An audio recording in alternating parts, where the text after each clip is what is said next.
cats have been working alongside humans for thousands of years. So how did these solitary creatures go from wild predator to naval officer to sofa sidekick?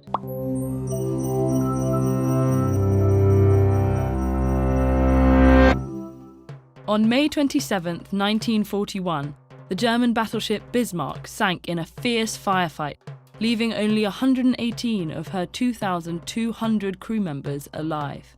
But when a British destroyer came to collect the prisoners, they found an unexpected survivor. Meow. A black and white cat clinging to a floating plank. For the next several months, this cat hunted rats and raised British morale until a sudden torpedo strike shattered the hull and sank the ship.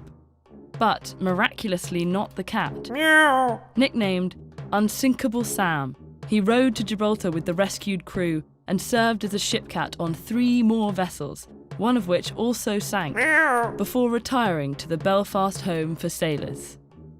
Many may not think of cats as serviceable sailors or cooperative companions of any kind, but cats have been working alongside humans for thousands of years, helping us just as often as we help them. So how did these solitary creatures go from wild predator to naval officer to sofa sidekick? The domestication of the modern house cat can be traced back to more than 10,000 years ago, in the Fertile Crescent at the start of the Neolithic era. People were learning to bend nature to their will, producing much more food than farmers could eat at one time. These Neolithic farmers stored their excess grain in large pits and short clay silos. But these stores of food attracted hordes of rodents, as well as their predator, Felis sylvestris libica, the wildcat found across North Africa and Southwest Asia. These wildcats were fast, fierce, carnivorous hunters, and they were remarkably similar in size and appearance to today's domestic cats, the main differences being that ancient wildcats were more muscular, had striped coats, and were less social towards other cats and humans. Meow.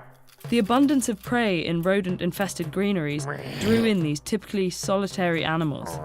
And as the wildcats learned to tolerate the presence of humans and other cats during mealtime, we think that farmers likewise tolerated the cats in exchange for free pest control. The relationship was so beneficial that the cats migrated with Neolithic farmers from Anatolia into Europe and the Mediterranean. Vermin were a major scourge of the 7 seas. They ate provisions and gnawed at lines of rope, so cats had long since become essential sailing companions. Around the same time these Anatolian globe-trotting cats set sail, the Egyptians domesticated their own local cats. Revered for their ability to dispatch venomous snakes, catch birds and kill rats, domestic cats became important to Egyptian religious culture. They gained immortality in frescoes, hieroglyphs, statues, and even tombs, mummified alongside their owners. Meow. Egyptian ship cats cruised the Nile, holding poisonous river snakes at bay. And after graduating to larger vessels, they too began to migrate from port to port.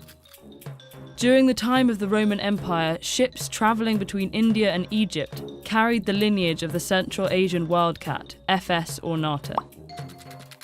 Centuries later, in the Middle Ages, Egyptian cats voyaged up to the Baltic Sea on the ships of Viking seafarers, and both the Near Eastern and North African wildcats, probably tamed at this point, continued to travel across Europe, eventually setting sail for Australia and the Americas.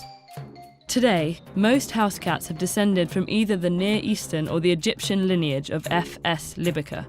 But close analysis of the genomes and coat patterns of modern cats tells us that unlike dogs, which have undergone centuries of selective breeding, modern cats are genetically very similar to ancient cats.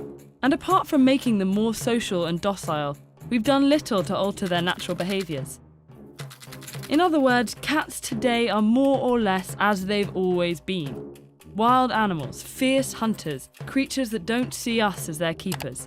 And given our long history together, they might not be wrong.